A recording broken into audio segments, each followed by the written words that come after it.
Olá, bem-vindo de volta, exploradores do Milênio 40, a mais um episódio da Guerra de Badab.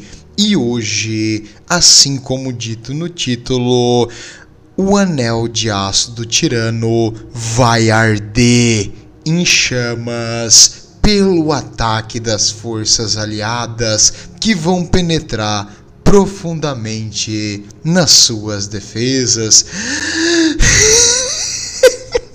Eu não consigo, calma. A quinta série é muito forte nesse episódio. Tá, vamos focar agora. A coisa ficou séria e os Firehawks, as Águias de Fogo, têm um plano para penetrar a defesa impenetrável que o tirano criou. Afinal, uma defesa é apenas impenetrável até o inimigo se adaptar a ela e descobrir uma fraqueza na sua linha. E antes de continuar sobre a Guerra de Badab, primeiro, parabéns, você corajoso que manteve firme-se até agora. Parabéns por manter a linha, parabéns por estar presente aqui na Guarda Imperial e obrigado a todos por estarem comigo em mais uma série, porque Vrax já foi longa, agora Badab também. E um agradecimento especial a todos os membros aqui do canal pelo apoio, e graças a vocês que estão ouvindo o vídeo hoje é que eu vou continuar fazendo vídeos não só do 40 mil, mas de outros temas que são legais e também extremamente sombrios em universos terríveis, pra gente ficar um pouco feliz com a nossa vida como ela é. Enquanto isso, obrigado a todos e agradeço pela paciência e por seguirem essas séries. Muito bem, agora sim, aonde nós paramos, o Império do Tirano não passa agora de uma sombra do que ele já foi. As forças imperiais conseguiram retirar dele todos os aliados possíveis e a degradação dos Astroclaws. Um capítulo que antes era considerado um capítulo honrado e leal ao Império, para uma coisa horrível que via assim, de cima agora os seus súditos, que via os mortais como meras ferramentas nesse momento, porque antes os Astroclaws realmente defendiam melhorar a vida das pessoas aqui na Zona Autônoma, mas agora, depois de tantos anos de guerra contra o Império, eles não viam as pessoas que viviam aqui nada mais do que como apenas engrenagens do sistema. Se fosse necessário sacrificar 10 milhões de pessoas para um objetivo militar, eles fariam isso sem pensar duas vezes. Eles começaram a ter um desdém dos seus súditos, considerar eles fracos e inúteis, e mais Astroclaws estavam tendo pensamentos, pasmem, de independência. Mas eles já não tinham declarado independência do Império, sim, mas independência do tirano. Ele estava perdendo um pouco a firmeza na sua legião, né? Porque o capítulo dele estava mais do que deveria. E alguns Astroclaws começaram a fugir, um capitão aqui e ali inicialmente, depois um oficial com outros oficiais menores, depois grupos maiores, e os Astroclaws, apenas aqueles mais leais ao tirano, ficaram. E esse processo de saída e fuga dos oficiais fez o tirano ficar paranoico, e isso a Inquisição sabia. Eles conseguiram adquirir informações sobre a defesa e a organização de como estaria a última linha do tirano, a defesa do sistema de Badab propriamente dito. Eu gosto muito dessa imagem porque ela demonstra a zona vermelha aqui é o famoso Anel de Aço. É um conjunto de espaçonaves gigantescas, no caso estações espaciais, porque elas são praticamente imóveis, que estão em órbita contínua, protegendo as entradas do sistema, uma protegendo a outra, com linhas de fogo que se entrelaçam. Então, se tu tentar atravessar, tu vai levar tiro de todos os flancos. Além das grandes estações espaciais, também existem campos minados, monitores de defesa e outras construções defensivas. Nos próprios planetas existem silos orbitais para tirar mísseis ou baterias de laser antiorbital. Então, Badab ia ser muito, muito difícil. Estamos na reta final, mas o final vai ser o passo mais complicado em vencer as forças do tirano, e o Império e a Inquisição sabiam disso. No caso, as defesas de Badab realmente eram fenomenais. O tirano não poupou recursos e esforços em manter essa linha, esse anel de aço, depois que os orcs, os pele verde, uma coisa tipo as forças imperiais, olha como se fosse nada, conseguiram humilhar os Astroclaws ainda no comando do antigo mestre do capítulo.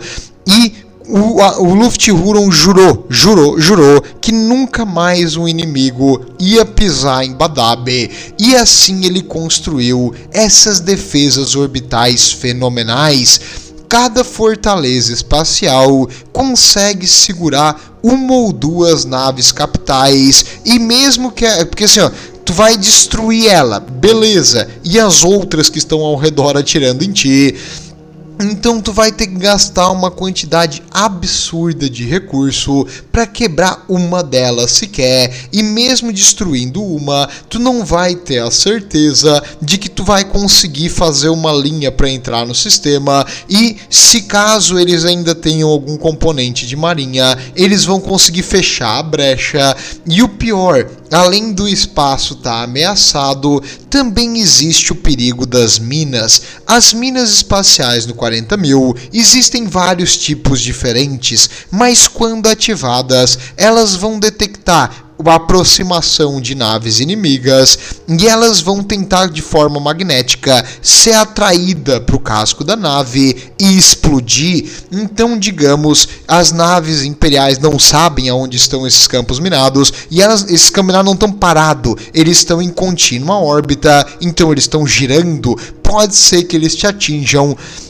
E as naves inimigas têm os mapas que continuamente mudam, novas minas são colocadas, outras desativadas, então não fica um negócio contínuo, é difícil tu ter uma informação de um caminho seguro. E além das imensas espaçonaves, várias plataformas orbitais, monitores de defesa, que são uma nave pouco móvel, uma nave bem lenta, mas não pouco armada, que consegue causar dano no inimigo, e com várias dessas, com o apoio dos campos minados, enquanto as naves aliadas vão estar ali tentando destruir as minas, eles vão receber tiros, torpedos de todas as direções, e isso vai fazer um inferno para te atravessar.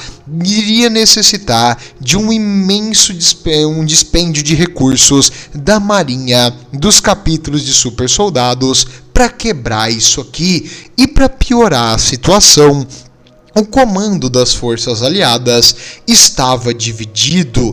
O Inquisitor e o grande Caleb Cullen, o nosso comandante militar até então dos Red Scorpions, eles estavam numa jogada política, e os dois tinham visões diferentes de quais os melhores métodos para vencer isso aqui. Alguns acreditavam que um bom jeito, alguns estrategistas, de lidar com o Anel de Aço era simples. Ao invés de tentar um ataque direto com tudo, como as naves e estações do Anel de Aço são praticamente imóveis, vamos utilizar a mobilidade e pressionar um ponto por vez, destruir estação por estação, destruir um campo minado por campo minado e aos poucos ir debilitando e enfraquecendo o anel, utilizando poder de fogo a longa distância, onde as naves da marinha não receberiam dano nenhum, e com isso as defesas do tirano iriam cair. Esses, assim como em Vrax, no plano dos 100 anos inicial, foram vistos como muito tímidos. Não, precisaria ser uma coisa mais rápida, porque a quantidade de munição, recursos e naves que tu tem que despender para aos poucos ir atirando a longa distância era inviável, não era possível. Então esse plano mais tímido foi riscado. Vai ter baixas, vai ter sacrifício, mas o tirano precisa ser eliminado o mais rápido possível antes que esse desgraçado tenha uma possibilidade de fugir e virar uma ameaça contínua pro Império, porque um capítulo de Astartes que vira, no caso Rogue, que vira um traidor, vai ser muito difícil de tu procurar e achar e finalmente eliminar. O tirano está cercado, a corda está no pescoço, tem que terminar o enforcamento e eles vão fazer isso de custe o que custar. Todos os capítulos que estão aqui estão dispostos a cometer o sacrifício, mas o Inquisitor tinha algumas ideias que batiam com as táticas do Caleb Cullen. Ele queria priorizar um ou outro capítulo em algum lugar, ele queria priorizar um foco militar aqui e ali, e o Caleb Cullen preferia atacar onde o inimigo estava mais fraco, porque se tu vê uma fraqueza no inimigo, então vamos explorar essa fraqueza. Mas o Inquisitor tinha muito poder na mesa, porque ele trouxe mais um capítulo, os Star Phantoms. Eu não comentei muito sobre eles, aliás, acho que é a primeira vez que a gente está falando sobre eles. Os Star Phantoms, para te ter uma ideia de como eles são extremamente babacas, eles são descendentes, sucessores no caso, dos Dark Angels. Eles alegam que são, na verdade, mas eles nunca deixam ninguém procurar muito sobre isso. E os Dark Angels dizem que não é, mas também dane-se, os Dark Angels ficam mantendo seus segredos. E, em geral, por que tu fica zoando os Dark Angels, Lorde? Eu não entendo. Porque os Dark Angels não colaboram com ninguém. Eles fazem o que eles querem. Eles causam mais dano do que eles resolvem na maioria das vezes. E os Star Phantoms não são muito diferentes disso. Na verdade, eles têm uma cultura única, que eles cultuam a morte. Eles não acreditam que durante a vida tu pode ter realmente uma honra, uma coisa maior, mas a tua morte tem que ser heróica. Tu tem que sacrificar numa batalha imensa pelo imperador para realmente ter uma morte de um mártir. É mais ou menos uma mistura da Death Core of Krieg com um super soldado. A diferença é que, como eles não se importam com a vida, não apenas a deles, a dos outros também, se tem que destruir um inimigo, então vamos pegar uma bomba nuclear, ir lá no meio do inimigo e se detonar junto, e assim a nossa morte vai ser linda, maravilhosa, cumprindo a missão. Tudo bem, o problema é que tinha 3 regimentos da guarda que não sabiam desse plano deles ao redor, e quando eles se detonam, eles levam os aliados juntos, filho da mãe. Não é legal trabalhar com eles, eles são meio fora, e em geral eles são uma ameaça a si mesmo e as outras forças imperiais que estão próximas. E se tu quer conquistar o mundo inteiro, se tu acha que eles não dão a mínima para os aliados, eles dão menos a mínima ainda para qualquer civil ou inimigo, ou pessoa que está ali neutra, que não tem nada a ver com a história. Eles vão destruir tudo, mas tudo mesmo. Para eles matar é uma coisa que está ascendendo a pessoa em algo maior. Eles cultuam a morte, tanto que que a fortaleza monastério deles é feita na ruína do antigo. Eles têm 2 planetas natal. O antigo foi destruído, então não existe mais. O novo existe. E nas ruínas do antigo, eles construíram uma fortaleza monastério chamada Memento Mori, que é Se Lembre da Morte. Era uma escritura feita nos túmulos antigos. Então, eles realmente cultuam a morte. No caso, o símbolo deles é uma ampulheta. Uma ampulheta que significa que teu tempo aqui vai acabar. Então, tenha uma morte gloriosa, porque o teu tempo é finito. Eles não batem bem da bola, cara. Eles são meio fora. Eles tipo se martirizam, assim, não é legal. E eles trabalham super bem com a Inquisição, porque a Inquisição adora não deixar testemunhas. Então se eles se matam junto com o processo, tá tudo certo. Não vi problema nenhum nisso. E tu pode pensar, tá, mas eles são muito fiéis ao Deus Imperador, eles acreditam em morrer no dever, por que eles, assim, não vi erro nisso aí? Como eu disse, é porque eles não dão a mínima para efeito colateral. Então, digamos, tem um mundo imperial que tá sob a ameaça de um alienígena, certo? Quando eles terminam o trabalho deles, não tem mais nada para recuperar ali, eles devastam tudo, cara. Isso aqui é uma estratégia de extermínio e devastação. Eles deixam só morte e destruição onde eles passam. Então eles não estão recebendo reforço. E o reforço é os Star Phantoms. Reze pro Deus Imperador te proteger, porque eles não vão mesmo. Ah, tudo bem. Esses capítulos super soldados babaca que ajudam a Inquisição, em geral, esses aqui são terríveis, mas eles são efetivos, isso tu não pode negar, e os inimigos vão ter mais medo deles do que os aliados.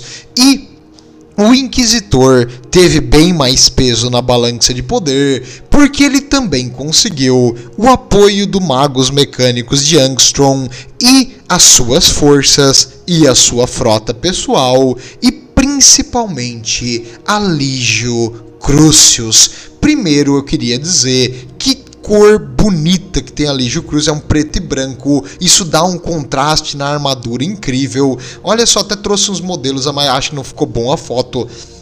Mas a Legio Crucius é legal, cara. Tipo, claro que pra desembolsar essas titãs aí deve ser o que? O salário de 2 anos, mas é legal. E a Legio Crucius contém até uma Titã Imperator, então vai ser um negócio legal, vai ser devastação. As forças do chão do tirano vão ter um poder de fogo muito intenso vindo na direção deles. Claro que para as titãs agirem, elas vão ter que chegar no planeta, e os mecânicos não vão arriscar as máquinas Deus se tu não tiver o domínio espacial primeiro. Mas para não dizer que eu falei tudo, o Talas Mirsan, o braço direito do Caleb Cullen, também fez uma jogada política incrível quando ele convenceu os carrascos. É que eu me confundo os carrascos e os exorcistas, porque um é executioner e os outros é exorcista, mas no caso é os carrascos, os executioners, a se render. Com isso, ele mostrou que as táticas dos aliados do Caleb Cullen também são efetivas e minimizam baixas. Com isso, os dois estavam ali numa discussão de como seria o melhor jeito de invadir as defesas do tirano no último sistema solar, nos 8 planetas, sendo deles apenas alguns habitáveis, que o tirano ainda tinha em seu controle no sistema solar de Badab. E foi postulado ali que, independente do que eles fizessem, como a guerra foi sangrenta até agora, iria ser do mesmo jeito. Alguns queriam uma guerra para dar o exemplo. Não vou dizer que os Space Sharks estavam desse lado. Eles queriam acabar logo com isso, matar tudo, porque tipo, esses aí são o pessoal mais fanático pelo tirano que tem. Então eles deveriam dar o exemplo e mostrar para todo o universo o que acontece quando tu trai o Império, naquele jeitinho delicado deles de destruir as pessoas e os inimigos pedaço por pedaço, espalhar os corpos por aí, transmitir ao vivo pra todo mundo ver. E se tu se render, eles vão matar mais rápido, mas não vai deixar de morrer. Ou talvez escravize um dos dois, depende do que eles considerar na hora, depende do que eles estão precisando. Em si, a campanha até então foi um derramamento de sangue violento. Mesmo com esses métodos mais agressivos e violentos, as forças aliadas dos Minotauros, os Carcharodons, os Red Scorpions, para que mais que os Firehawks que atacavam desesperadamente, sofreram baixas terríveis, considerando que eles são Astartes, são a melhor arma da humanidade, mas eles também estão enfrentando outros à sua altura, não à altura do Tiberius, porque o Tiberius é mais alto, mas na altura, no caso, em poder militar, em capacidade bélica, em duelo de 1 para 1, e o setor de Badab foi feito para ser um porco espinho, para ser uma casca dura que machuca qualquer coisa que tente encostar. Então, como lidar com isso aí? O Inquisitor postulou que existia um comando unificado. O quê? Um comando unificado nas defesas do tirano. O tirano até então se mostrou ser um gênio tático. Ele estava sempre um passo à frente. Cada vez que os aliados faziam um plano, ele tinha alguma coisa para dar um counter, e ele sempre causava dano desproporcional aos aliados. E a campanha, que era para ser alguns meses, ficava de anos e décadas, às vezes quase uma década já está na batalha aqui. Em alguns locais ainda não estão totalmente pacificados. Então, o tirano não cometia erros de iniciante, mas o Inquisitor insistiu: confie em mim dessa vez, a minha inteligência está duplamente verificada e eu tenho certeza que o tirano está paranoico, que os oficiais do tirano estão o abandonando, que ele cometeu um expurgo dos mais altos escalões do comando da legião do tirano e da própria legião dele. Ele executou Astroclos, que ele achava que poderiam traí-lo. Então o tirano estava mais fraco do que nunca, e ele confiava num capitão, o capitão da 2ª Companhia, e ele colocou todo o comando do Anel de Aço das defesas orbitais na mão desse capitão.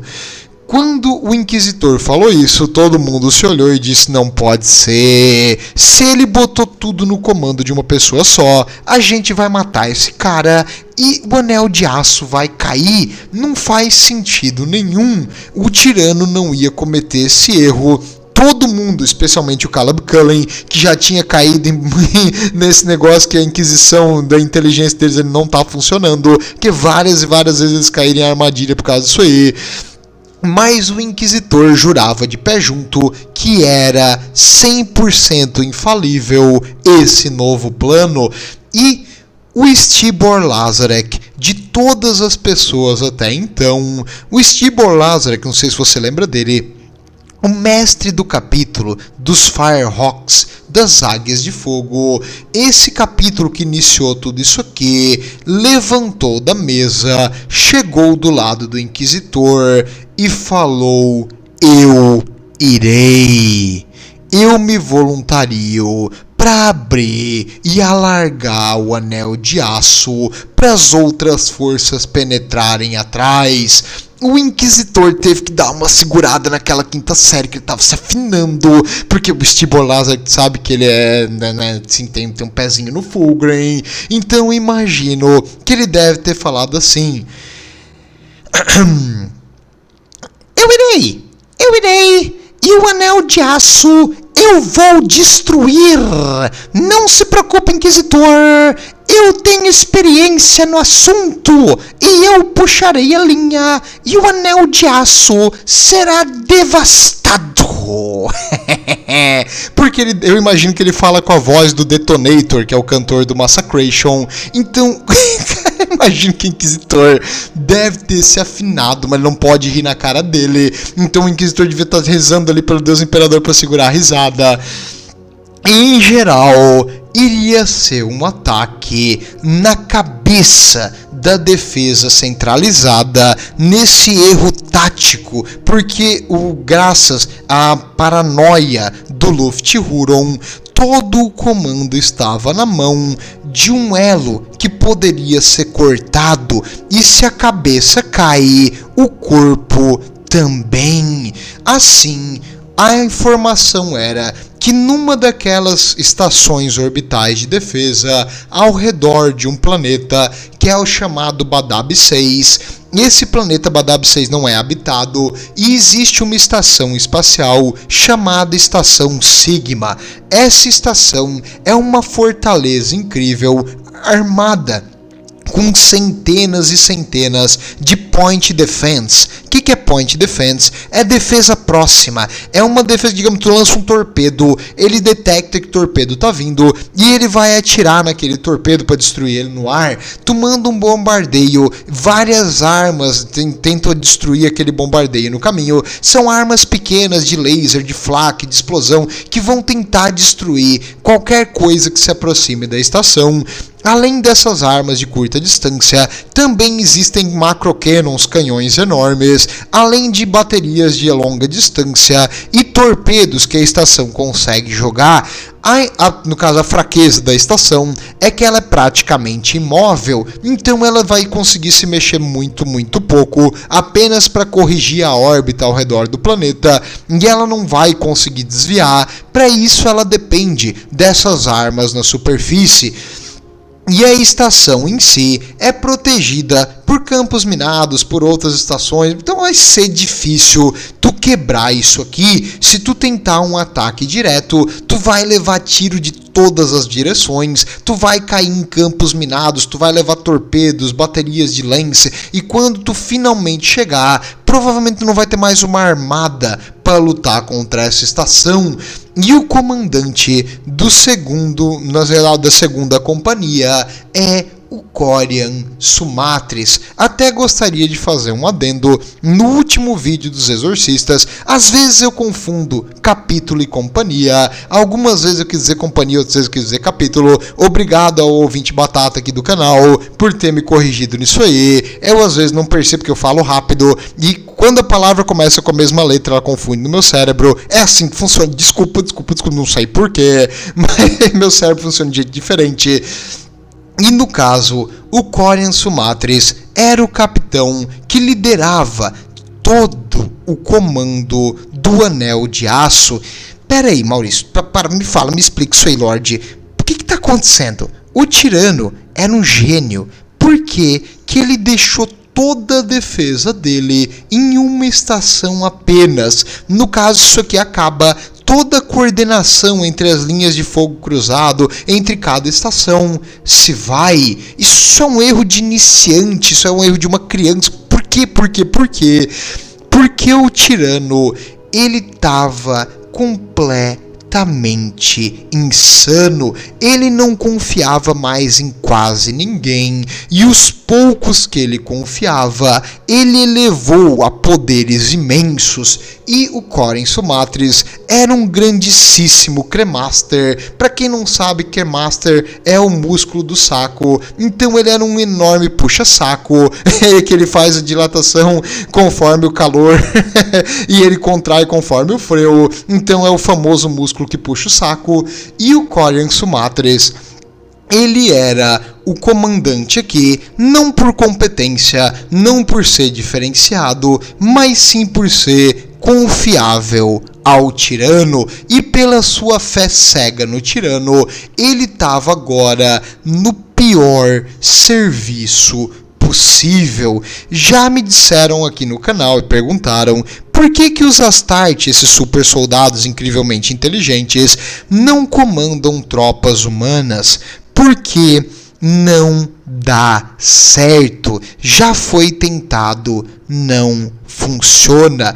O Astarte espera demais do humano e os humanos, os mortais, puxam eles para baixo porque a gente não tem a mesma capacidade, nós não conseguimos seguir o que eles fazem e eventualmente o Astarte começa a ter um desdém, ele começa a sentir que os humanos não são nada mais do que uma peça de sacrifício, um inútil, uma coisa frágil, e esse desdém, se achar acima da humanidade, é um pecado imenso.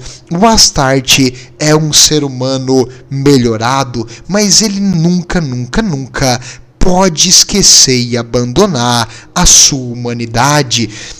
E toda vez que isso acontece por mais tempo, ocorre esse desdém dos seus subordinados. E aqui, o Quorian Sumatris estava com um ódio, uma raiva daqueles inúteis, aquelas saco de carne que ficavam sempre incomodando ele, como se ele já não soubesse como estava. Não, toda vida eles vêm trazer um relatório, uma coisa, ele já sabe, ele é rápido, ele é inteligente, ele consegue detectar, e aqueles são fracos, inúteis, burros, e eles estão só incomodando os seus servos, o pessoal que trabalha na estação. Ele realmente começou a ter um ódio e ele se achou superior. Ele olhava nas janelas reforçadas da estação para o espaço infinito e ele começou a imaginar os outros que fugiram. Os que fugiram estavam na vida boa. Alguns, claro, foram capturados e destruídos pelo Império, com certeza, mas os Astroclós conheciam essa região. Muitos dos capitães que fugiram daqui deveriam ter conseguido a liberdade, não mais servir o tirano, não mais ter que aguentar essas coisas chatas de ficar cuidando desses seres frágeis, porque pra que o tirano tá aqui? A gente podia ter ido embora, abandonado esse lugar inútil, mas o tirano tá agarrado nessa ideia de império e nessa ideia de proteger os seus súditos, essas pessoas fracas e inúteis que só estão puxando eles para baixo. O caos faz isso com a tua cabeça. E no caso, ele se sentia soberba é um pecado, né?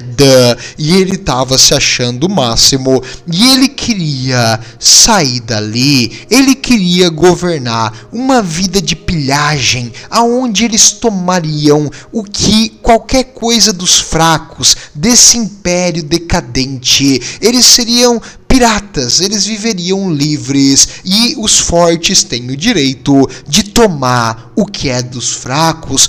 Era isso que estava na cabeça dele e de vários outros Astroclós nesse momento. Um desejo de liberdade, um desejo de uma vida de pilhagem, aonde eles usariam a sua força para retirar daqueles que não têm tamanha força.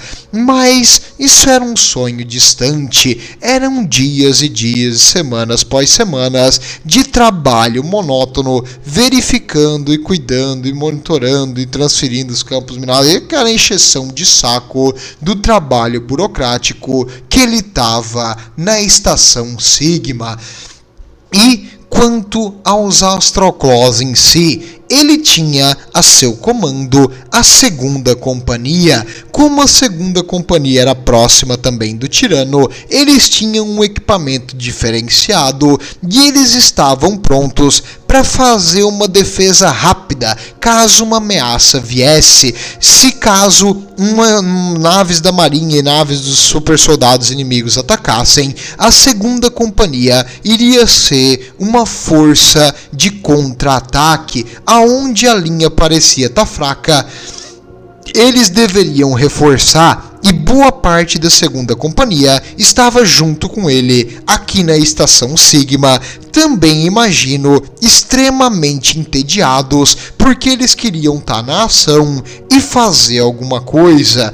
Meus amigos, cuidado com o que você deseja, porque a ação vai chegar, não do jeito que eles imaginam, mas ela está vindo. E quanto aos soldados da antiga legião do tirano, eles ainda existem, mas a qualidade da Legião do Tirano já se foi faz tempo.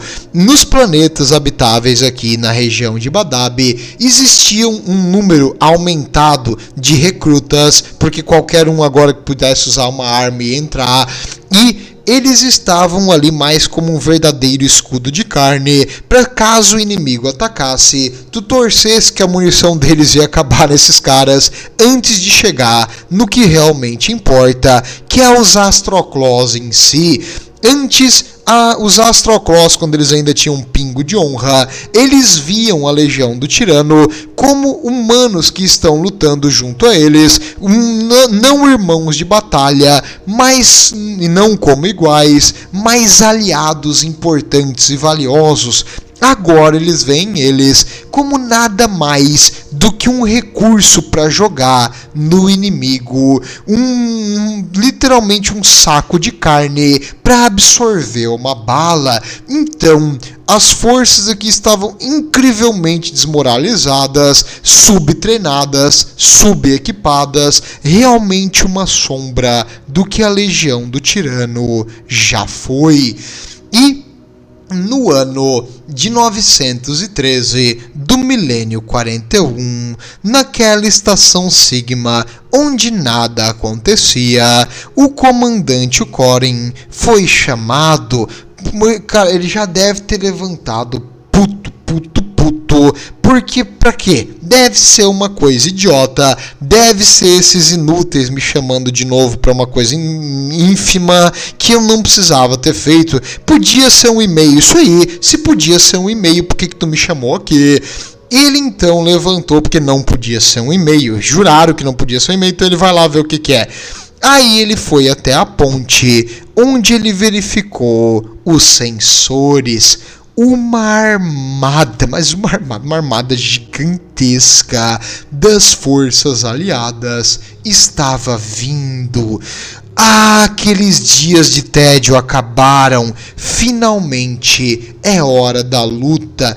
Mas antes de ficar feliz, ele teve que reprimir os seus subordinados que estavam desesperando, calados sacos de carne, população do tirano, porque são só naves inimigas. A gente sabia que eles iam vir, a gente sabia que esse ataque ia vir, e nós estamos prontos para segurar qualquer coisa que eles jogarem contra nós. Acalmem-se, manejem as estações de combate, deem a ordem para ativar os campos minados. Todas as estações devem ficar em total preparação, e no momento que o inimigo estiver nas zonas pré-determinadas, atirem para matar. E assim a ordem foi transmitida. A Inquisição estava tentando captar os sinais de Vox e detectou que realmente ali era o comando central. Não havia dúvida. O relato que o Inquisitor conseguiu era verdade. Havia uma grande falha na defesa do tirano. Era a concentração do comando em um ponto só. O que ele deveria ter feito? Ele deveria ter distribuído vários comandos em cada região, um subsetor, e caso um desses comandos fosse destruído, deveria ter outras cadeias internas para substituir esse comando central. Se tudo é comandado de um ponto só, tu destrói esse ponto, acaba toda a coordenação da tua força. E os aliados agora tinham a confirmação disso aí. E afinal, qual a força que os aliados trouxeram? Meus amigos, é a maior força aérea que foi trazida aqui na região de Badab até então. Uma Ark dos mecânicos, uma gigantesca nave equipada para destruir e forjar o que for necessário. 6 Battle Bards de capítulos diferentes, 9 Strike Cruisers, 6 naves gigantescas da marinha, alguns Battleships e vários cruzadores, 86 naves menores para fazer a escolta. E isso aqui não era nem o principal era a Raptorus Rex. Eu te falei que os Firehawks iriam trazer o ataque e os Firehawks vão puxar a linha. A gigantesca nave espacial, aliás, fortaleza espacial, estava vindo na direção do planeta de Badab 6, onde ficava a estação Sigma. E os escudos Void desse monstro, tu não vai conseguir destruir a longa distância. Tu teria que concentrar poder de fogo imenso numa zona só para ter uma chance de quebrar o escudo Void. E mesmo se tu passar o escudo Void, isso aí tem tantos e tantos quilômetros de armadura redundante que tu não vai chegar em lugar nenhum. E a Raptorus Rex estava se aproximando rapidamente, na velocidade de uma fortaleza espacial, mas mais rápido que tu poderia esperar. E com toda a velocidade, os motores de espaço real. Motores de espaço real são aqueles que não são do Void, são tipo do nosso espaço real, né? Da nossa realidade. Estavam a toda a velocidade na direção da estação Sigma. E o comandante se preparou para a batalha da sua vida. O que ele não imaginou é que novamente aquela saco de carne inútil que estava ali assistindo ele começou a puxar o braço dele e falou: Senhor, temos um problema. Ele, o que foi? E ele falou: Senhor, pelos sistemas Auspex, a radiação é inconsistente e gigante. Ele falou: eu sei que é uma radiação gigante, seu animal. Olha aquela espaçonave vindo na nossa direção. Aquilo é a Raptorus Rex. As leituras são da nave. E novamente aquele auxiliar inútil falou: senhor, essas leituras não são da nave. Elas parecem mais uma estrela. E então ele finalmente virou a cabeça para ver, e realmente aquilo não era só a Raptorus Rex, era um literal sol. O quê? O mecânico de Angstrom não deu às forças aliadas apenas dizeu, uma legião de titãs e forças imensas de Skitarii, naves espaciais. Ele deu um upgrade na Raptorus Rex, uma tecnologia arcaica e já perdida à humanidade. Nós não conseguimos replicar isso, então aqui tem isso, não dá para fazer de novo. Mais uma capacidade de puxar uma maldita estrela, não um sol inteiro, mas um fragmento de uma estrela, um núcleo de plasma incandescente, com uma densidade enorme, com uma atmosfera incrível, puxando com gravidade ali nessa região, tentando atrair toda a matéria próxima. As naves imperiais sabiam disso e estavam a uma distância segura atrás desse fenômeno. E a Raptorus Rex, os seus incríveis e honrados escudo Void, seguravam a radiação daquele corpo celeste e conseguiam os seus motores empurrar o enorme peso dessa estrela, mesmo que isso puxasse os motores ao limite. Eu não consegui achar imagens da Raptorus Rex, então eu trouxe a Phalanx, mas elas são bem parecidas, e a Raptorus Rex acelerando em toda a direção, em direção ao anel do tirano, rebocando um maldito pedaço de sol ainda maior que a estação em si. E, no caso, As estações de defesa, essas estações fixas de atmosfera, elas têm uma quantidade enorme de armas, então qualquer coisa que chegue perto elas vão destruir, mas a Raptorius Rex fez um Tokyo Drift, o piloto da nave puxou o freio de mão, virou ela com tudo e a nave começou a sair da reta do Sol, também com os motores a toda velocidade, mas você sabe que a inércia, se um corpo está em movimento, ele continua em movimento, desligando o reboque e saindo da frente. O Sol continuou vindo na direção do anel de aço e o comandante, ele olhou pelas janelas reforçadas da estação e ele viu aquele sol se aproximando. Tu não consegue enxergar muita coisa no espaço, mas um sol se aproximando dá pra ver. E, cara, mesmo um super soldado com uma capacidade de inteligência incrível deve ter ficado tipo um minuto e meio paralisado. Porque que merda que esses caras estão fazendo? Como a impossibilidade, meu Deus do céu, a escala desse ataque. Como é que ele vai se defender de uma estrela? Não tem tempo agora para ficar choramingando pelo sol derramado. Atire com todas as armas naquela coisa que tá vindo brilhante na nossa direção. Ele deu a ordem. Centenas, milhões de torpedos, tiros de laser, espaçonaves de pequenos jatos, bombardeios foram lançados e atiraram tudo mesmo que tu pode imaginar contra aquele corpo celeste vindo na direção deles. Cara, a estação Sigma desesperada ali, o pessoal rezando para seja lá que entidade eles acreditam agora.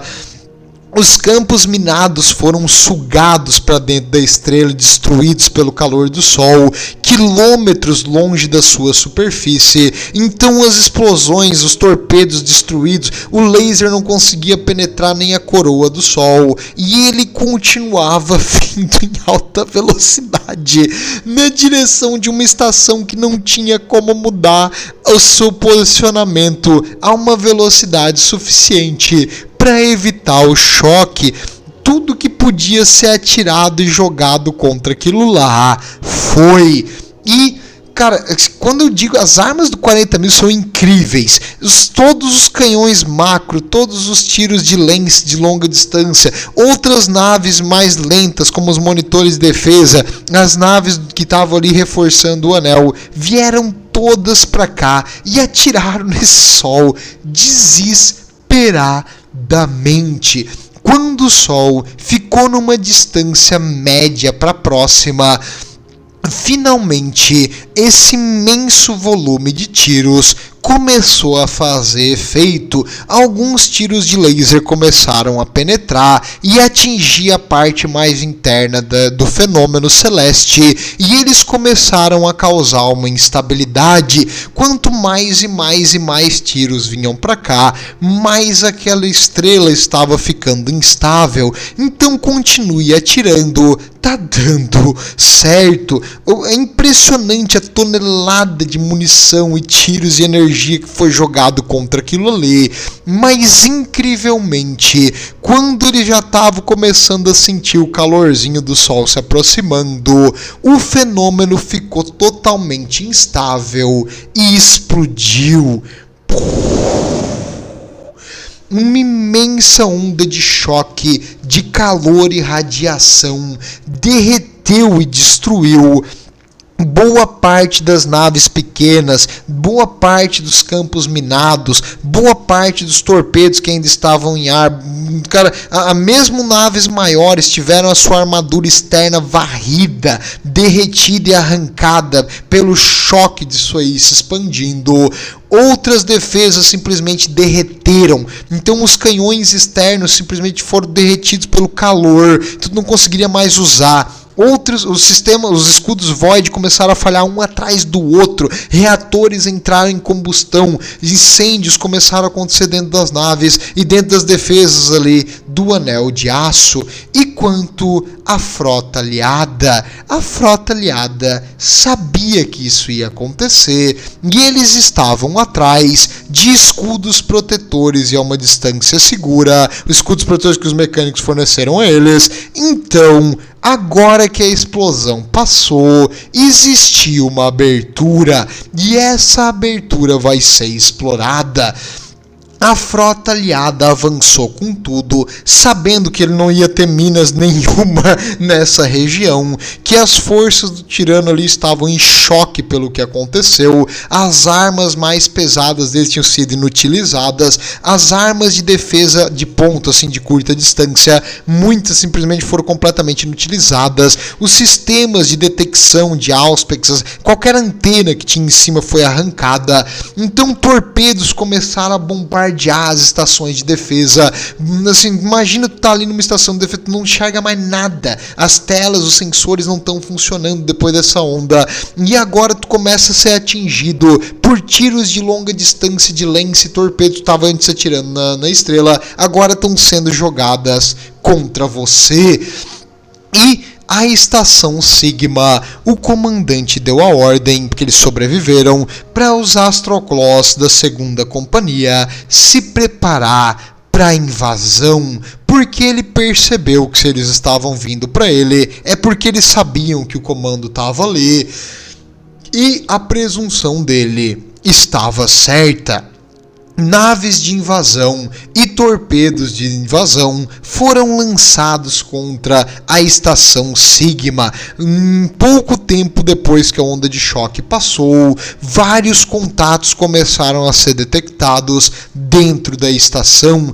Outros capítulos de super soldados estavam agora entrando e destruindo, incluindo os Star Phantoms, começaram a devastar a estação. Os exorcistas também estão aqui, os Sons of Medusa, e eles vão causar destruição. Até o comandante dessa invasão era um comandante dos Sons of Medusa e ele tinha um plano. Ele utilizou naves de embarque. Quando os Astroclaws faziam, digamos, um bloqueio ou uma defesa em um corredor muito difícil de passar, eles simplesmente invadiam em outro ponto. Como eles tinham superioridade aérea total, era muito fácil para eles simplesmente arrebentarem um outro corredor e invadir em outra região. E os Astroclaws fizeram o possível para parar e segurar o avanço das forças aliadas, ao ponto de usar armas químicas, detonar corredores. Vários servidores de batalha e defesas automáticas foram jogadas contra os invasores para tentar ir com uma briga, fazer o inimigo sangrar por cada corredor que ele invadisse. Mas, como eu disse, sem a superioridade aérea, os aliados podiam simplesmente ignorar um ponto muito difícil de invadir e dar a volta nas defesas inimigas. Eventualmente, os Astroclaws da estação Sigma se retiraram para a zona central, onde eles tentaram defender o máximo possível, mas foi inútil, e eventualmente o comandante foi morto num duelo direto contra o comandante dos Sons of Medusa. Ele foi empalado pela espada de energia do Son of Medusa e ali acabou o comando central. Sem o comandante, o resto do Anel de Aço ficou sem saber o que fazer. Cada estação ficou isolada e foi uma derrota em detalhe. As naves espaciais da Marinha foram cercando e destruindo estação por estação, cada uma desesperada tentando sobreviver sozinha e não mais apoiando e coordenando com as outras. Foi apenas uma questão de tempo para que a invasão continuasse, e enquanto a Marinha estava lá fora devastando as defesas remanescentes do Anel, os Minotauros continuaram o avanço. Badab 4, um planeta que já foi uma vez habitado por bilhões de pessoas, hoje virou No caso, durante esse ataque, ele agora é um planeta que só é habitado em algumas cidades colmeia completamente isoladas, porque o planeta tem uma atmosfera tóxica hoje, então não dá mais para sobreviver fora das cidades colmeia e das zonas isoladas ali. E os Minotauros aproveitaram esse planeta, que eles tinham que destruir essas defesas, e eles invadiram esse planeta. Badab 4, enquanto estava acontecendo a guerra lá em cima, Badab 4 era um local depravado, onde o Chaplin era responsável pela fé no Deus Imperador, e agora ele estava pregando outra fé para a população aqui do planeta, dos Astroclaws estava. E eles tinham feito essa região um planeta para indoctrinar, para realmente doutrinar as pessoas no culto ao tirano e aos Astroclaws. E os Minotauros tiveram o prazer de destruir aqueles fanáticos pelo tirano. Eles invadiram e massacraram aquela população leal aos Astroclaws, que se jogaram contra eles com o que eles tinham em mãos. E os Minotauros vieram realmente com armamento pesado e equipamento pronto, e quando eles chegaram no Chaplin, o próprio Moloch, o mestre do capítulo dos Minotauros, o Asterion Moloch, pegou e derrotou o antigo Chaplin utilizando uma lança de energia, e depois o corpo morto do Chaplin ele levantou e enfiou numa estaca de ferro no seu Land Raider pessoal, e durante o resto da campanha o corpo morto desse antigo Astroclaw vai ficar em cima do Rhino, que o Rhino é um transporte pesado pessoal do Asterion Moloch, para mostrar o que acontece com aqueles que traem o Império. Os Minotauros não estão de brincadeira, e esse ataque relâmpago destruiu mais um dos mundos fiéis ao tirano. Agora, meus amigos, só falta o principal.